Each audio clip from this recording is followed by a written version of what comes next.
Good afternoon. We're going to try to get started. I apologize on the front end for a little bit of a weak, whimpery voice I've got. So therefore, I'm going to welcome all of you briefly, and then I'm going to let Caleb be my ventriloquist, and so he's going to communicate the rest of the meeting so you don't have to sit here and be in pain while I talk. So anyway, but I'm happy to have the members of the panel join me for this meeting, for the work that you're all doing to advance the goals of the Action Committee as chartered by the governor. So with that, I think if we follow the agenda this week time, we want to go into our agency report outs, of which then we'll move into an executive discussion, including approval of the minutes that were, I believe, shared to you by email. If you don't have a copy, there should be a copy in front of you, I believe. Is that right? Okay. All right, well, with that, I'm going to begin the agency report outs, and I don't know, Caleb, if you want to start the conversation with Stephanie and then let it move down the table, I guess, respectively. Thanks. Yeah, we'll start on this end. Good afternoon, I'm Stephanie Williams, and I'm Deputy Director for Programs at the Department of Health. And I'd like to begin my report just by saying again how proud we are to participate as part of the beautiful Buffalo River Action Committee.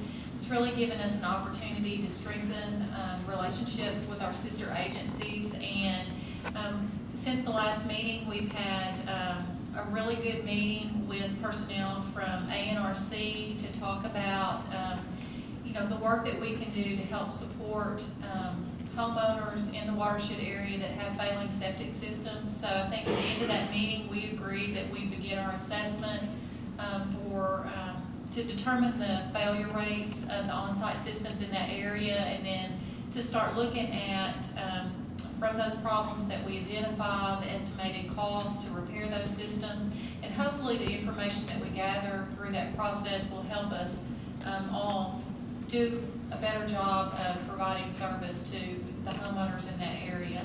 So we're excited about that. We've also submitted an application to the Centers for Disease Control for a public health associate. And this is a program that allows you to basically submit an application, describe a project, and then recruit a fairly new environmental scientist that would maybe be interested in the project, come to Arkansas, spend 2 years deployed here to work for us with that work being funded and supported by the CDC. So it's basically 2 years of having a junior staff person, but someone who still has great knowledge and skill to offer us work through a project. And so Dr. Richard McMullen developed our application. He did a very good job describing the work that the committee has done and our interest in developing a process where we could have homeowners apply for assistance, vet those applications, and look at ways to make funding support available to them. So hopefully we're doing the foundational work that then if we identify financial resources that we can bring to bear, we'll be prepared. So we're really excited about that application, and it went in, I think, last week on the 18th. So, so anyway, that's what we've been working on. Hello, I'm Matt McNair with the Arkansas Department of Parks and Tourism. I'm the Environmental Review Coordinator for ADPT, and today I am sitting in for Director Kane Webb, who couldn't make it today, and he sends his regards. We haven't undertaken any new projects since the last meeting. We have welcomed on a new Director of Tourism, former Little Rock Mayor Jim Daly, so that's exciting, and I'm sure he'll be excited to hear about all the things we're doing here, but right now I think he's still getting acclimated to the job, so we hate to see Mr. Rice go, but we're excited to have Mr. Daly on board, and that's what we've been up to. All right, we'll go in order. I'm Caleb Osborne with ADQ. As the director said, I get to pinch hit today. I think this is makeup for last meeting when she delivered my report, so now I get to deliver her report. So turnabout is fair play. Couple things ADQ wants to update the committee on. The first item, last meeting, Director Holland had mentioned some items that his staff had developed of ways our different agencies could provide input and some recommendations of things we could do. And one of the issues he had brought to our attention was the possibility, or asked about the possibility of us doing some additional sampling or doing additional analysis on sampling we're doing for total suspended solids, or TSS.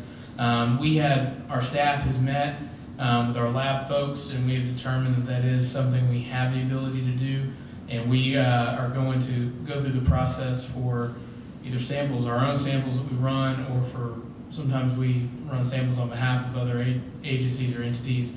We'll work with them to let them know that's an opportunity, a parameter that we can do analysis for. So we're going to start the ball rolling on that. I think it was an excellent suggestion.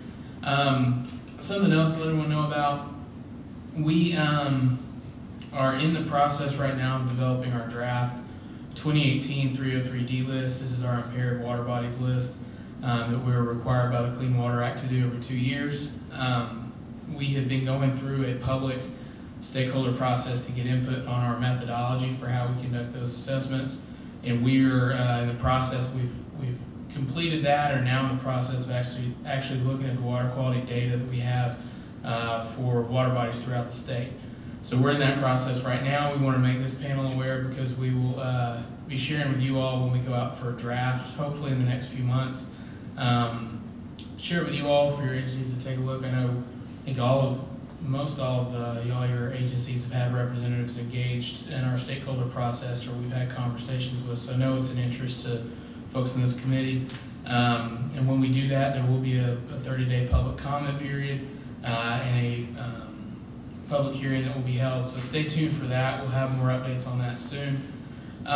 The third item that we wanted to follow up on a little bit, and I think the director may have sent some information out about this over the last few weeks to members of this committee. So at some point last year, we had mentioned that we, as ADQ, had been engaging with USGS to talk about some potential research opportunities in the Buffalo River watershed. One in particular of interest was some potential work on Mill Creek.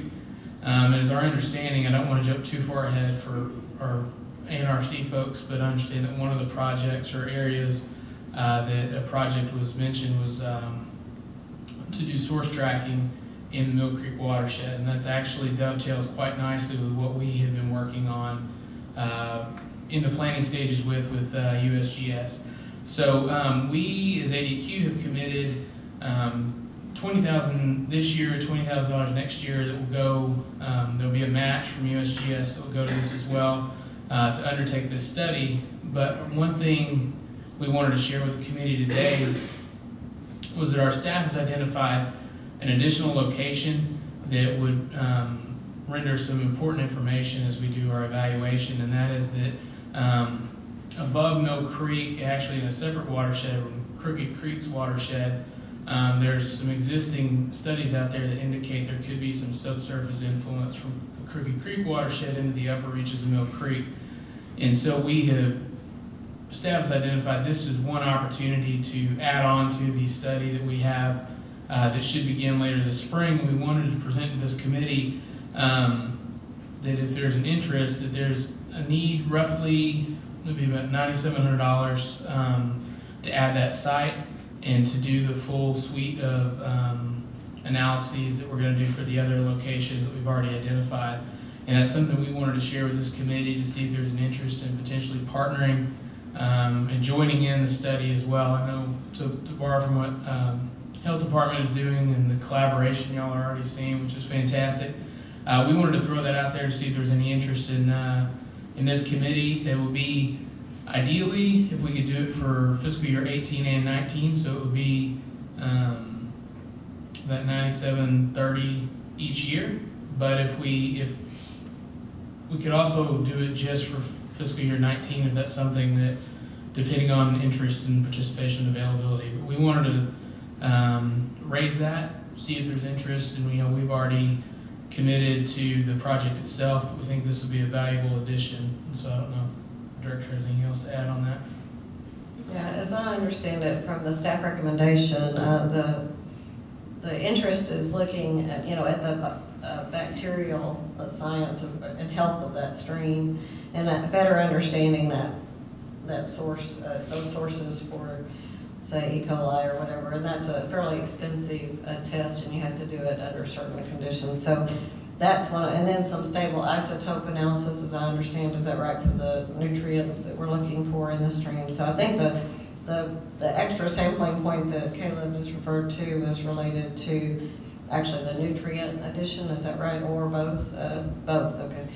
It'll look at both of those if we're able to seek that funding. So at this point, we've not, had the ability to add that additional funding, but we're looking to see if anyone has a special project or a special opportunity with a funding source that they could help us out on that. So, and become a partner in that watershed analysis. So again, I think a letter went out to each of you asking if you were willing to offer up $1,625 out of any funds that you're officially or legally appropriated to do so with, and I know there's maybe some limitations on that. So to the extent that we can get, we'll try to supplement that with some funding if we have additional funding that we can make available. But at this point, we wanted to make sure that we had a chance to make it more of a collaborative project as opposed to just something ADQ and USGS was doing, and we thought that might be a way for everybody to have a little bite at the apple, if you will, anyway, or investment. So I guess that's it. So that concludes our report, and we'll take questions if any of you have any at the end, I guess. Director, I'll just yield my time. We're coming up under item D to our full report there, so I'll just pass on to Secretary Ward. Thank you, sir. I'll be brief in my comments, but just appreciate the opportunity to continue to be involved with this committee. Work that's being done, agriculture is an important aspect of the Buffalo River watershed. So from our information, we know that there's about 6,900 farms in that area, in that watershed. And to further expound on that, about 68% of that area is forested, and with the Arkansas Forestry Commission being part of the Ag Department, we're looking at ways that we can extend our participation, our services to that area through forest management plans and things of that nature. Aside from the forestry aspect, also the work that we've been working on, spending quite a bit of time lately on, and we've got several members here, Bruce and Chris, on the feral hog eradication task force, and that's something we continue to work on, something that we know has impacts for that watershed. And, recently submitted a report to Arkansas Legislative Council, kind of a status report. That task force will continue to work. The task force actually expires June 30th, but the work of the task force will continue. We're planning to continue through voluntary MOU beyond that point. So the work of the task force, the work of the state to continue to address feral hog issues will continue, and we realize the Buffalo River watershed is one of those important areas. Again, just appreciate the opportunity to be involved in the committee.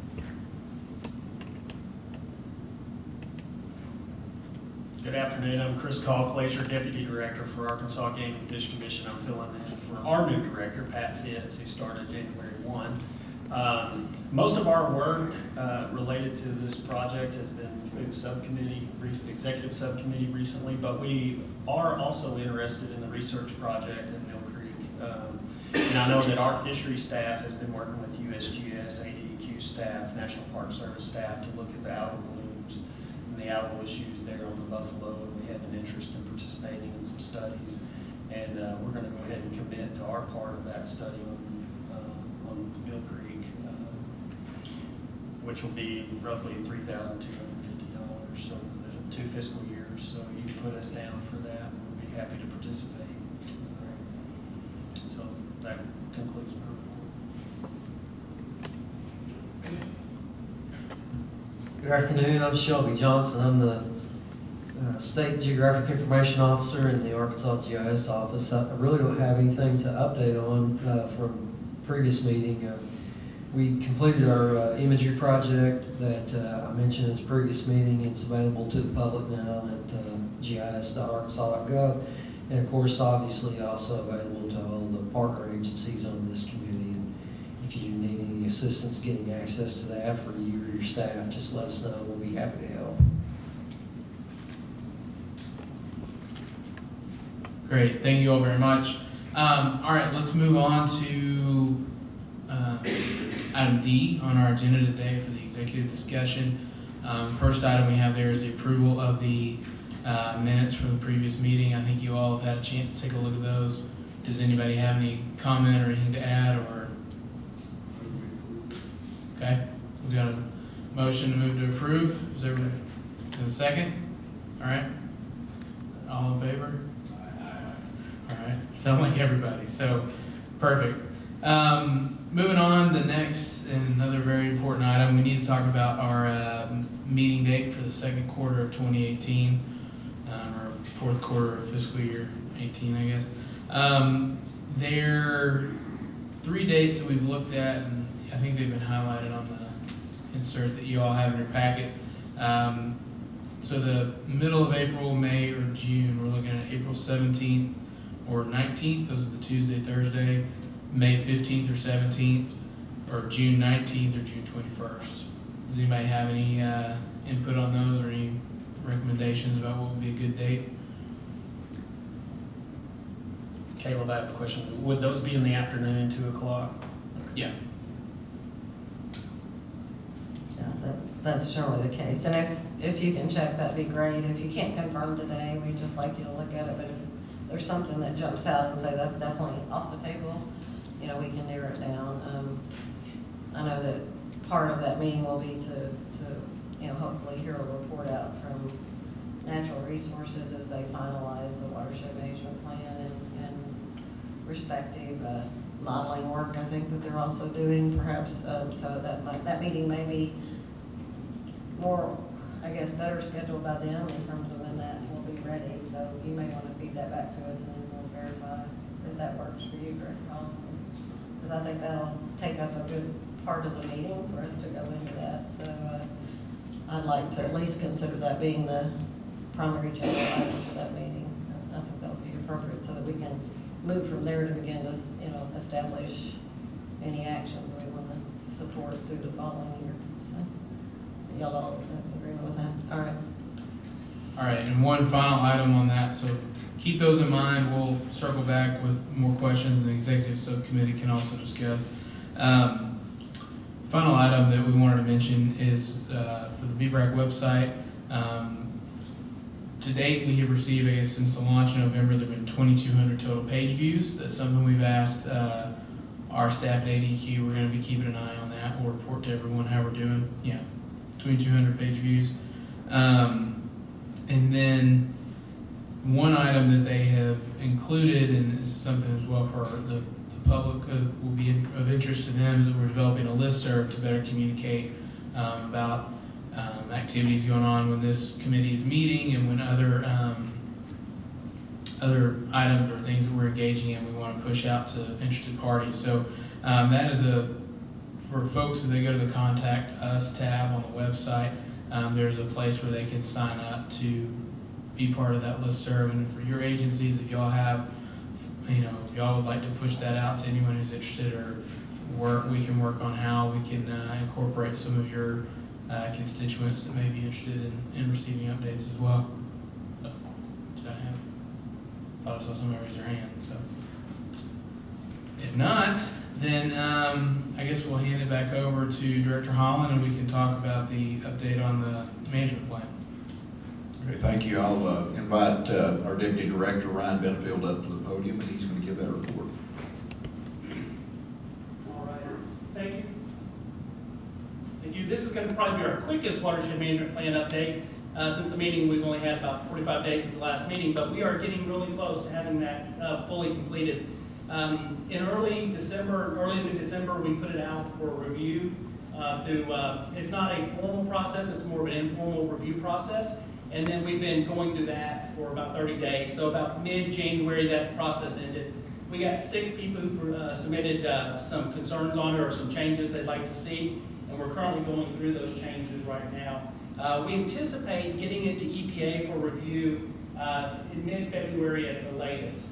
So as Director Keogh mentioned, about mid last year, we decided that we needed a SWOT model to go along with it. So we also went out and contracted to have a SWOT, soil water assessment tool model done. of the whole watershed. And so that process is ongoing at the same time as the watershed management plan. Our goal is to get it to EPA in February, let them review it, but before they complete their review, we're gonna add in the SWOT model so that we get one final review. Or it's really not a review, it's an acceptance. They'll accept it, they don't approve it. So we're hoping by the end of March, we have it, acceptance from EPA. As far as the timing of the next meeting, I think the tough part is we'll be at, EPA's review schedule. So we can't fully commit, we're gonna get an acceptance back. We anticipate we will have something back in time for definitely the May and June dates, I would say. And we hopefully will have it back in April dates, but we want to be safe. The May and June dates seem better. But we're gonna go through that process, and as we already talked about, the nice thing about it is nothing has stopped us from going ahead and implementing some of the early actions in that report. This is really the starting. The water management plan doesn't end anything, it begins things.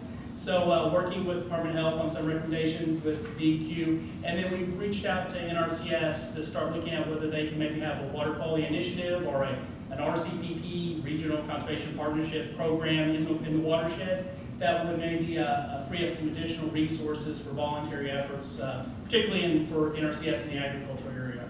So that's kind of where we're at. If there's any questions, but that draft plan I think is still out there, but we've kind of cut off receiving input. Making any changes necessary, and then like I said, the next step would be to get to EPA and then combine it with the SWOT model. Brian, I received a message this morning, well, just right before lunch, from Laura Miller, and she's the acting superintendent now for the National Park Service upon the retirement of the prior supervisor. And she had planned on making a trip to Little Rock to be here for this meeting today, but as a result of the federal furlough and other things, she had, today was about resuming operations under normal conditions, so she begged forgiveness on that, but she did indicate that they have reviewed the draft plan and would like to provide you some written comments this week. So I don't know how if that works well with, I know you closed it off, but I suspect that that's something you'd want to take a look at. So if you could take those comments into consideration, I'm sure that.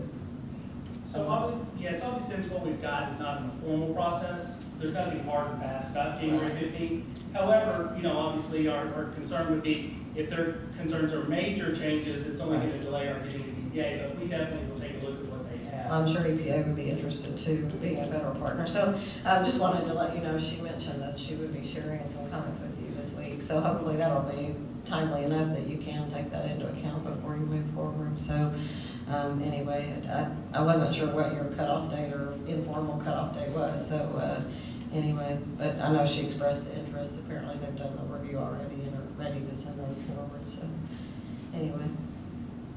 Well, like I said, since it's not, it's nothing formal, so we can obviously accept them, and we'll take a look at them and see what changes. I said obviously, if their changes were so drastic that it were to change the plan where we had to go back out, for review, that would obviously be something Director Holland would make a decision on. Absolutely, we understand that process as well.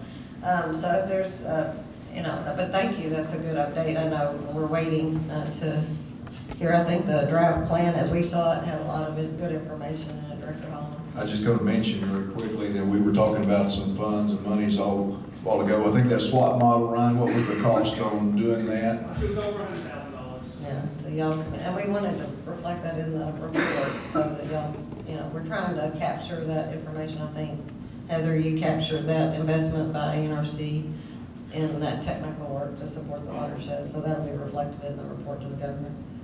So good to point out. It wasn't a nominal effort, so appreciate that. And these are all important as we begin the process of understanding the watershed. As the governor said, he wants a state approach to, assuring the protection and preserving the water quality in the watershed. So I think that's part of the process that we will work through as we go through even our regulatory processes, is that we evaluate this sampling that's been done, on that watershed as well as other watersheds across the state. And I think Caleb mentioned the 303D list. We also created I think give me the right names because I don't know, 305B, which is truly a water quality report, and it tells you information about all of the watersheds that are monitored or the information that was available in this 5-year review period. So while we tend to focus on sometimes the negative of the impairment list, the reality is there's a report that tells you the health of the streams, and a large number of them actually meet standards. So it's important to focus both on the positive and the negative as we go forward in that process. So, okay. But thank you, Director Holland. So we'll look at May maybe, or June, maybe Ryan, to give y'all a little extra wiggle room. Yeah, On we have that. a PA's review schedule, we're on schedule, but Yeah. No, that's fine. Always. They have an original administrator, we'll let her know, this is top priority. No. Anyway, no, I'm sure that, whether we've got a final review or not, it'd be, it may be appropriate to get a more detailed update to us, so, good. Anything else? All right, were there any other questions before we move on to the fun part of our discussion? All I'll right. just open this discussion up, and then I'm gonna throw it back to Caleb. Again, trying to limit my use of my voice today, but as you know, we are closing in on a year, the first year, the end of the first year of this action committee, and a lot of time has been spent, by a lot of folks, and a lot that aren't in this room, for that matter, in that watershed management plan. And I know FDN and some of them are represented here who did a lot of the heavy lifting on that through a contract with ANRC. But I know a number of you have committed your hours, special hours, which are very hard to come upon sometimes, to be at these meetings, and I appreciate that of you and your directors or whoever's been able to attend. It's been helpful to me as I understand that, but we've also, I think, helped understanding each other's goals and objectives and some of the things that we can do better collaboratively rather than, and making the public more aware of these efforts that are going on in the watershed. So part of what I wanted to bring up was this, a commitment that the governor asked for was a report by the end of January, which is closing in next week. So we have taken effort to pull together the reports that you provided to us in terms of some summaries about your focus on the watershed, but also some of the discussions and early actions, trying to capture that. So I think there's a draft report in front of you, and I don't know if the public has a copy of that or not, because it's a preliminary draft, but we're still working through finalizing that. This is a working draft, and so it's printed out not in what I call final form. It'll be, I don't know if Donnelly's here, she's been working on the actual presentation of the report. It'll be more in the form of a flyer type presentation, kind of a glossy, shiny report that the governor and others can refer to. We hope to not make it lengthy. It's not intended to be a full technical study as maybe the watershed management plan report will look like, but it's going to be really a highlight and a review of what this action committee has focused on over this first year, and where we think we can offer direction and strategies for the going forward based on the information that we've gathered, particularly in the areas of education and outreach. So one of the critical parts of the report were defining metrics, and I think I'm going to let Caleb take it now and kind of walk through some of the metrics discussion as well as the draft report review and what we see as the next steps to be able to get this out. We would like each of you as, or your director, if you're not the director, to be hopefully signed on the cover letter that'll be on the front of the report. So we're going to ask, and this kind of gets into the next steps, as we finalize this report, and after this discussion, probably in the next 24 to 48 hours, we'll be printing up a copy that we can then bring to you early next week for signature. So if you can hold your director available for a time for us to get someone over to your office to get it signed, we'd like to have a signature. If we need to work out a special accommodation to get that signature, we obviously want them to be able to see what they're signing. So I don't want to ask for a signature today, but it's not, I think what you're taking back with you is essentially the essence of the report with some additions that you'll talk about today. So with that, I'll turn it over to Caleb. We do hope to be able to deliver that to the governor on the 30th as committed. All right. before we jump in and talk about the metrics a little bit, I do want to say, and some of the folks that are sitting in today have participated in these discussions, but a lot of the work that we'll talk about here in terms of the draft report, this comes from the executive subcommittee and y'all's staff, and some of y'all personally have contributed to this, and so I think it's important that we, share credit for everybody. Maybe blame, we'll see if everybody likes the format, but share the credit because we've had a lot of folks working on this. We've had a couple of good working conference calls as the subcommittee and had some great ideas and had some great input. So I want to start with that because I don't want anyone to be left out of getting the credit for that. The first item, before we get into the report itself, one of the items that Director Keogh had brought up last meeting was the idea of how we begin to frame some measurable objectives and ultimately some metrics to demonstrate kind of what is going on, what our respective agencies are doing in the watershed. I think our discussion earlier had some really great examples of things we're doing or that are getting started, and reinforces this notion that we're already participating and active in these things, and we want to take credit for that and have it be reflected in any report that we do. So based on our discussion last time, we have, in some of the discussions around the subcommittee call, have kind of worked up, and you'll see, you guys that are up here can see above us and behind us, some, and there may be another copies in our packet as well, but some kind of proposed measurable objectives, and this is the idea of some things that each of our agencies or each of our areas that we focus on, kind of the big picture of what they can do in the watershed, and preserving water quality, increasing tourism, expanding agriculture opportunities, enhance and support economic growth, education, expand educational opportunities, and empower communities. I think these are all things that we're engaged in and participating in. So these were kind of the framework, and beneath those we were talking to, and I think each agency provided some examples of some metrics that we'll have in the report themselves, but some specific things that are going on. One other item as we think about how we're going to frame this, I think a point of discussion for this group today is kind of how do we want to present some of these things in our report as we work towards having something we submit, and kind of lay the groundwork for where we're going forward. How do we want to frame those, and how do we want to make those look? And so that'll be part of what we can discuss as we get into that section of the report.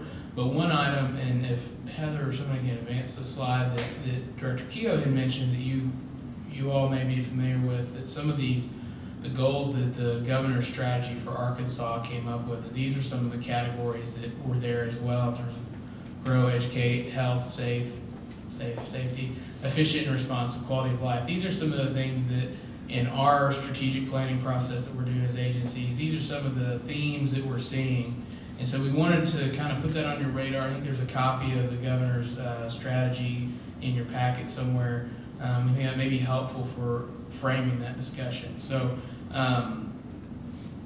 start there. Now let's jump in and we can walk. I'll do a quick overview of the report so you can see kind of what we have there, and then I think we can open it up for some discussion among this group. If there's input or thoughts you have on that. Caleb, before we leave that, I know these seem high level, and I guess the important thing is, I think we're a little bit at a point where at a crossroad as we bring the watershed management plan forward. We're trying to come up with these goals. I think alignment with the governor's goals is a good way to present it back to him, to show we as agencies want to align any objectives to those strategic goals that he's laid out for our agencies as a whole. That we, as we begin to look at more specifically around the watershed of the Buffalo watershed, when we talk about, and it's on the previous slide, but when we talk about increasing tourism or preserving and improving water quality, we as agencies can come in and contribute that metric that we'll use, and that may be better informed after we get the report out on the watershed management plan about what metrics we want to measure next year. I know, for instance, for water quality, we'll look at what miles of stream impairments or miles of street meeting standards. We'll look at perhaps, I know this year we've done some baselining on the algae growth in the river watershed, so we might be looking at miles of algae, growth each season, if you, as I think it's called, this season, that we would be measuring. So some things that we know that would be relevant to looking at how the water quality is being preserved or improved. And so I can see where each of you, and I know you already offered some of those metrics, that when some of those we can go on and build in the report, or we can choose to wait and do a separate,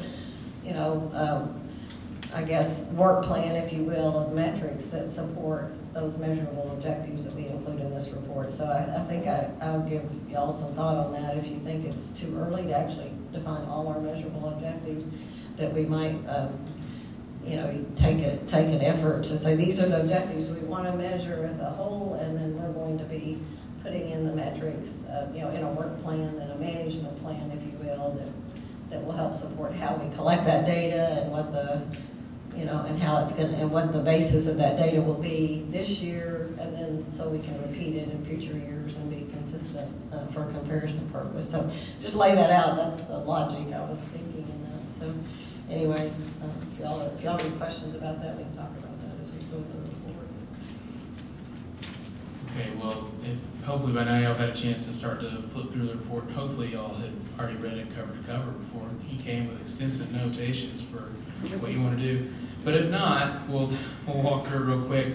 For the beginning, there's an introduction kind of about what the BRAC is here to do and why we're all here today. Some background on the Buffalo National River, some information about tourism and agriculture activity in the watershed. There on page 6 and 7 is where the draft information about proposed metrics is. We can come back, or proposed measurable objectives. We can come back and talk about those more here in a second. And then you'll see on the last 3 or 4 pages, we've broken out kind of along the lines of the priorities that were laid out in the governor's call that established this committee. We took kind of those 4 key things that he had laid out for us to do this year, broke them out as a subsection there, and then beneath it you'll see some brief narrative about what we've done. And one of our goals, and I do ask that, as you have a chance either today or in the next few days, review and think if there's anything that's not there. We want to be as all-inclusive as we can. But I know it seems like every time we meet, there's another great project y'all have underway. So we want to make sure that's as up-to-date as it can be. And So Stephanie, you mentioned several things that we probably didn't capture in here, so we'd like to definitely include that. All right, so now that we're all oriented on that, I guess I would open it up to see if there are questions, comments, any feedback, any folks on the committee have, or sections y'all want to discuss further. At the risk of a bad memory, and I believe coming in the room earlier, Shelby, you mentioned that you had a potential proposal on an additional metric or objective, perhaps. Is it a metric or an objective you're thinking? Metric, and you've got some really sharp staff because they already put it in there. Okay. The very first one, total population in the watershed over time. And so it's already listed there, so. There you go. Got See, smart folks working. we answered your suggestion before you could give it to us, so, yeah. Heather and others have done a lot of hard work on this, and I know it's limited in size, but it's got a lot of heart and detail behind it, so I think, we're trying to make it a readable document, a readable report that, people can understand what we're about. I think one more metric that we can add, and I may have to brainstorm with Bruce and Chris on this, on the wording, but the Feral Hog Eradication Task Force and their work, we're going to have a survey that's conducted by the Arkansas Forest Resources Center, if I'm saying their title correctly. So they're going to be collecting data across the state on feral hog populations, economic impact, that sort of thing. So I think that hopefully that survey will be able to identify here may be feral hog population numbers within the watershed. Can give us a metric to how we're addressing and reducing those numbers within that.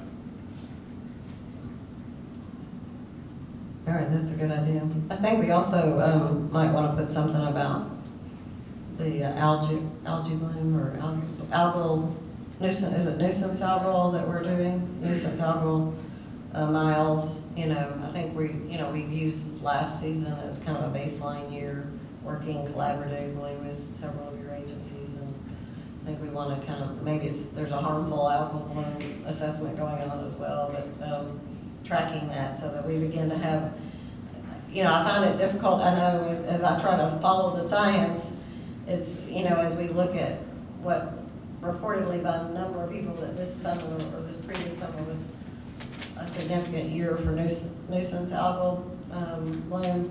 We had a lot of rhetorical statements about, oh, it's this bad every year, or it's this bad every 5 years, or it depends on, it wasn't bad 2 years ago, but then 5 years ago or 10 years ago. So by getting some of this documented, I think we can actually now start kind of answering, putting this reference, is it changing, significantly or not? Because if anybody's like me, I don't really remember 5 years ago or 10 years that accurately to be able to really do a scientific determination. So I want to make sure that we get that documented for future, for the future planning around the watershed. So. Well, I'd like to say I appreciate everyone's efforts this far in getting this summary or this draft prepared. I think it is important to let the governor know exactly what's happened in all of our meetings throughout the year, who's presented to the committee, and what we've gone over, the process with which the watershed management plan has been developed. And then at the end, where you're looking at priority number 4, what we have got in the works right now, what DEQ's doing with the dissolved solids up there, what Department of Health and what we're doing and others are doing. And then I think as we move forward, we need to look at, exactly what it would take to get a trap to use to trap feral hogs in that area, and what resources it would require as far as personnel, whether we're training some local people in the conservation district to do that, or whether that's something that the Game and Fish wants to do, or the Park Service wants to participate in, how we put some of that stuff together. Along with, we've talked in one of the meetings about the unpaved roads program and trying to get some resources that are designated specifically for that area. I think when we put some money in there earlier, it wasn't designated that it had to be used in that watershed, and maybe that's open for the rest of the state. I think we need to be very careful when we move forward with stuff like that. But say the county judges in that area tell us that there's 50 miles of priority road that needs to be worked on. But I think that goes in the next report, I think. But we can put some of that stuff in here as we move forward. But I think, what is our progress today, and what's the low-hanging fruit that we're working on today? And then let the governor know, hey, we're going to give you some actionable items that we're going to maybe ask for some special resources to help you develop. And I think that's exactly what he's seeking. So I think that was that concept I mentioned. I called it a work plan. An action plan might be a better definition, but that would be built off of these specific metrics. That how can we help accomplish these metrics, not by individual agency, but collaboratively, because we all can contribute to many of these metrics, even though we've identified some of them. We may do the monitoring, but like you said, you'll help support the monitoring. USGS helps support the monitoring. National Park Service helps support the monitoring. So giving him a flavor that it's not just one agency's efforts. That's good. I've got I can't resist getting in the weeds a little bit in wordsmithing. And this is on the last bullet on the metrics, and it's for Parks and Tourism. I think that in that paragraph they're opening up, it says will provide, and did you mean will report or will document? Yes, we will not be giving you that money. I should have worded that a little bit differently. I was kind of on the fly. We'll take the money. Well, but speaking of metrics, I'm glad you brought that up. So that was a metric that Kane provided to me pretty recently before this meeting. And during that discussion with Kane, we had talked about removing the number of agritourism businesses in the watershed as a metric. And my thinking on that is, even under ideal circumstances, that's going to be a relatively small number. And my fear is that, like, let's say one of them goes out of business. Well, somebody could take that and run a percentage, and it looks like there's this terrible drastic drop. And so, but by saying that, I also feel pretty strongly that agritourism is a really important bridge, both ideologically and practically, between tourism and private landowners in that area. And so I was maybe looking for a little bit of feedback from maybe the ag department on taking it off as a metric and either integrating it into our tourism paragraphs or the ag paragraphs, or if y'all felt strongly about that one way or the other, or if you had some specific language you'd like me to try and incorporate into that. So. I think you make a very good point, and I don't know the total number of agritourism operations in that watershed right now. I don't know if you have that number. We don't, and so from the perspective of ADPT, looking, and I've had this discussion with my fellow committee members a couple of times, but more so than everybody else up here, we have a really hard time coming up with quantitative data, because we're more of a qualitative agency. But what I'm looking at is not necessarily the exact number, but the ones that we are actively linking through our website. So agritourism businesses that have gone far enough to contact us and go through the process of getting linked through our website. And it is, an item of interest for ADPT. So that's what once again, I think that's why it needs to be in a narrative, but not necessarily as a metric.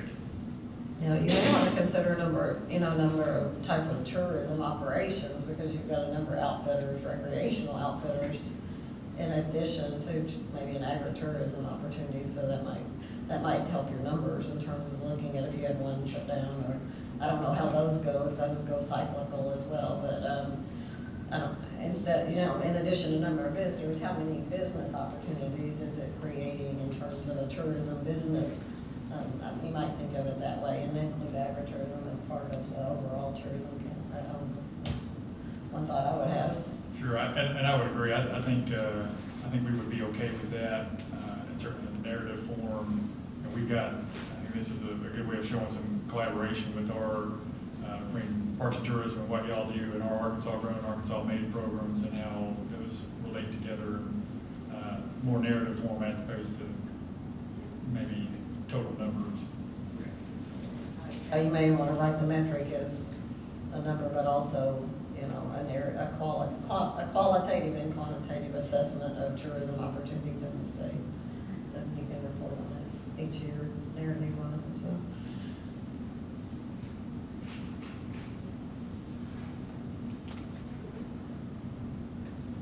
I'm just kind of thinking off the top of my head here, taking the agritourism operations off there and looking at other agricultural type metrics, and then fitting within those main goals that we have, measurable objectives that we have. Some of this we may not have specifically, but we may be able to go to NRCS, total number of farms that are using some sort of conservation service program or something like that we could add into. Well, just even the total number of farms is helpful for us to report on, I think, if we see an uptick in ag or down, and then maybe a percent of those that are employing conservation. That's good. So I would put both those, overall number, I think you reported that earlier, the overall number of farms or farmers, so that'd be good. And Director Keel, I'd like to add to that is if we're talking about different conservation practices that are being practiced, it'd be good to know, like if our stream team is working with a landowner to do stream bank stabilization or something like that in those areas. So any sort of conservation project, whether it be Farm Bill funded, we have different programs at Arkansas Game and Fish, whether it be Acres for Wildlife, which helps to restore areas to native habitat, things like that, which would have some benefits to water quality, and it would be good to be able to capture some of those in the watershed. Would it be possible to consider something around land or stream conservation projects, and then look at, that might be where the unpaid roads program even fits into too, in terms of enhancing opportunities for land and waterway conservation projects. And then, I don't know, you may want to separate those. I don't know that we have that in there, but you mentioned that we might want to be looking at how do we enhance the county and contribution, you know, I know it's part of a community. Yeah, you know, that's gonna affect everything, all business, all tourism, all the opportunities for the landowners to have better roads. I mean, that's good for everybody involved, so I think that's really important. Stephanie, you had some stuff that you talked about earlier. I mean, is there some metrics that we could, if you don't have today, but we could at least think about to add to the metrics around public health protection and the watershed and.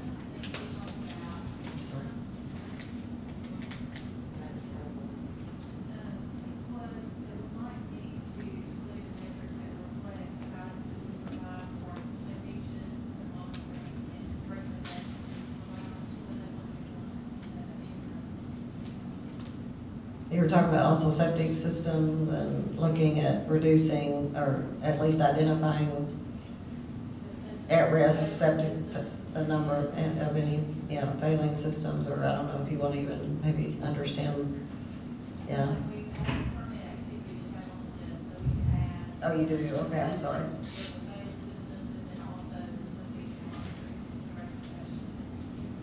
Okay, good.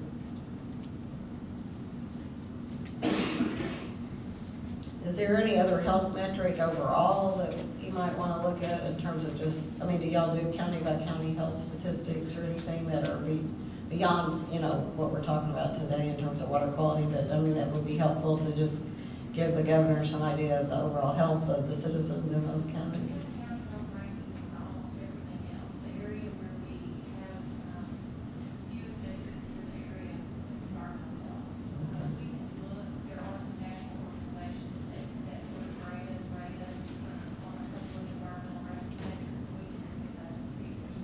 Okay. And it may not even have to be, I mean, it could be just overall health of the citizenry, you know, in terms of. I think that'd be helpful to consider that.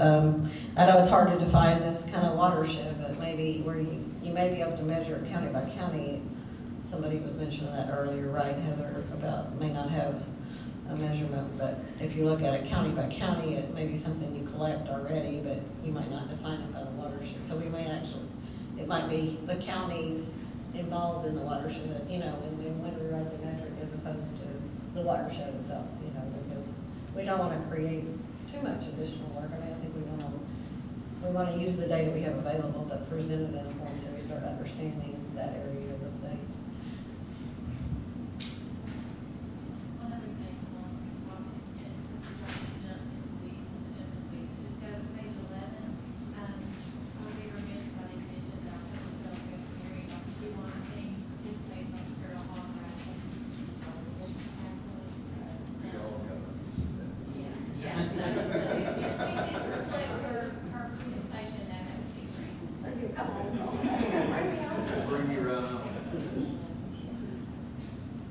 Only for disposal, maybe. I think you do get me involved in that.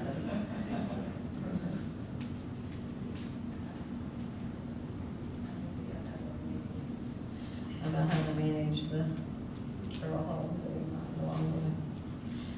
All right. So, okay. The other question, I guess, is related to this. We've had a lot of helpful suggestions, a lot of input here. That's really, it's very helpful. I guess one thing, sort of organizationally, structurally, in terms of, you know, talk about these metrics, and how we've put this together. Do y'all sort of like, and I think there'll be some formatting changes that may follow as we're going to work on the presentation, and we'll share with you guys what that will look like. But in terms of the components that are here, do you think we've covered our bases in terms of giving a picture of what's happening, a picture of what we've done, with the metrics, kind of a notion of where we're trying to go? Do you think we've covered our bases on those? Any thoughts or input on that? I do, I like the way it's laid out. All right, I'm going to ask a point of clarification for Heather, since she's going to own this as soon as we disband here in a few short minutes. Are you wanting us to talk through these metrics and say which of the governor's goals we think it aligns to? or do you think we can figure that out ourselves? Or do you want input from this committee? If anyone would like to give input, I definitely would take that, but I think that from what we've discussed, I think we can organize them pretty much. There's something to go into, and some things will go into more than one of those categories, right, of the governor's goals. But if anyone has any suggestions on where they think their metric might lie, then I definitely would take that. Right, obviously population will fit under growth, huh? Yeah, but that's an easy one, but it may also have to do with, health too. I don't know, this was, I mean, some of these, I know when we did our strategic plan, we'd have an objective and then we'd say, okay, well, that kind of matches up two of his goals. It's advancing safety or it's advancing, you have to read the descriptions, obviously. There's a more description if you look at the list of the governor's goals. As you read his description of what his key, objectives are under these, I think you start beginning to understand is this going to help contribute to the education of the area? Is it going to help contribute to the quality of life? Is it going to help contribute to the safety and the health? Or does it make us more efficient and responsive government? I think it sounds like she's got the information she needs, but we need to make sure we have someone available to communicate back and forth with her as questions arise through this next week when you're putting all this together. Right, I think we're close enough where we'll be able to get that back to you. Are you thinking what, and do you want feedback? I guess, are we done talking? Do you want to move to the next steps? Or? Yeah. I mean, I don't need to close off the conversation. I know. Yeah, well, we'll work. We may have to send you out the signature, and you're just going to have to advance it on the draft, and then we'll give you a final copy. If you trust us enough, we can work through that, but we didn't want to give it to you today. I know she wants to send you out kind of a mock-up. Is that what you call it, a mock-up of the final report in its form, so you'll see how this all puts together. So I don't know, when are we thinking the mock-up would be next? Would that be sooner than later? I'm not putting Dolly on, I am putting Dolly on the spot, but. As soon as we get all the draft finalized, it'll take me a couple days. Okay. All right, so they'll be working on that after this meeting. So- If you have any feedback over the next 24 hours, we'll get that in there. That's what we'll put in the mock-up. We'll move that mock-up forward. Hopefully we can wrap that up by the end of the week or by Monday early, and then we can, we'll have a day or two to get signatures and do a printed job for the, send it over to the governor. And I'm sure if we deliver it on the 1st, we said by the end of the month, but we'll make sure we get it done by January 31st. So Assuming we have no more snow days. wouldn't count on that. So if any of y'all have any input or any additional thoughts or a great inspiration strikes you as you get to the parking lot, you can have your executive subcommittee folks. I mean, y'all of course can reach out to Director Keogh, but your participants on the executive subcommittee, I think have been very effective in communicating with Heather and Donnelly. So I would recommend that they reach out, and if there's any question about anything that y'all have provided already, we'll be reaching out to y'all as well to get clarification to make sure that we're what makes it into that draft that circulates is consistent with what your agency has done and is wanting to share. So with that, are there any other questions or? I have one comment. I think as we go into the watershed management plan report and the recommended actions that come out of that, and maybe some of these special projects as we get into maybe an action plan or work plan, that may be an excellent opportunity to figure out where we can engage the public more effectively in the conversations around those projects. So we may want to be thinking about how we do that, on a project by project basis, because I know it's difficult in an hour meeting here that we have each quarter to actually do that. But I want to make sure that we begin to think about, I know the watershed management plan offers opportunity for a lot of public input, and I want to make sure that we continue our commitment to keep this open and transparent.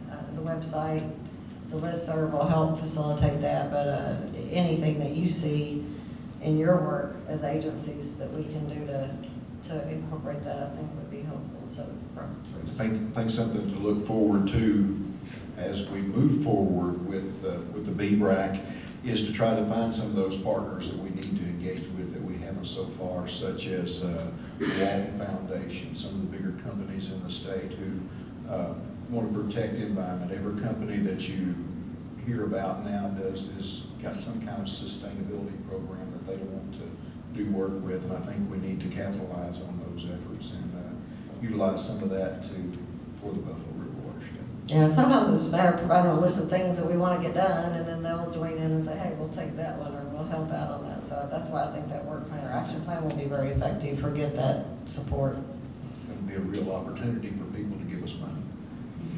Hopefully give us resources too. I know our staff has been pretty busy, so, but this is a very important part of progressing, the watershed and its water quality, so I think I've enjoyed the year. I want to thank you again for all your commitments to making this. I know we kind of started off on it, not really sure where we wanted to go with it, but I think as it evolves, we'll know better how it can be value added for the state and value added for the watershed, and that's really what we're about. We want to make sure that what we're doing is actually bringing attention, funding, resources, but ultimately with the goal that the watershed and the area around the watershed is thriving and continues to thrive and be the, both the national and state treasure that we call it. So, anyway.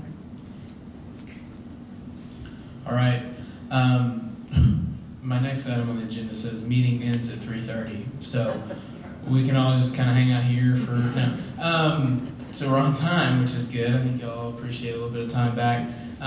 So as we go today, just remember if y'all have any insights or changes or whatnot that you would like to include in the report, please provide that through your subcommittee member to get that back. Be on the lookout. We'll be having a draft for y'all to look at and hunting you down to get signatures soon enough. Other things to be considering, we'll be following up about a date for a future meeting. It sounds like May or June is probably will fit better with where we'll be in the process on the management plan. And along those lines, and to build off what the director said a moment ago, as y'all think about potential presenters or partners that would be worth having them come in and speak, please be feeding those back so we can kind of get a stable of folks that we can have that as we work to plan these future meetings going through the year. I think that'll be great. We've already been told the USGS folks are working on the study that we mentioned earlier, have expressed some interest in coming and talking with us about what they're doing on this project and some other things in the watershed. And they have a real interest in shared with us. Some of the regional staff were here last week or two, shared with us their interest in really investing in some of these collaborative efforts, and they're very much, all the things we talked about today are very much in line with that. We'll be excited if y'all hear about that. So be thinking about those. As y'all have ideas, please share them back so we can kind of begin to fill in and rough out what the schedule will look like going forward. And then the last thing is if y'all consider our project that ADQ is working on, and we're excited about Game and Fish wanting to participate as well. If y'all want to know more about it, we're happy to share. If y'all would like to talk further, please let us know. Reach out to Director Keogh, or we can get our staff to circle back and let you know. So that was only a couple minutes, so y'all still have 22 minutes. So directors, unless y'all have anything else, I guess we can adjourn. I was going to say, I think they're going to nominate Caleb to facilitate all future meetings.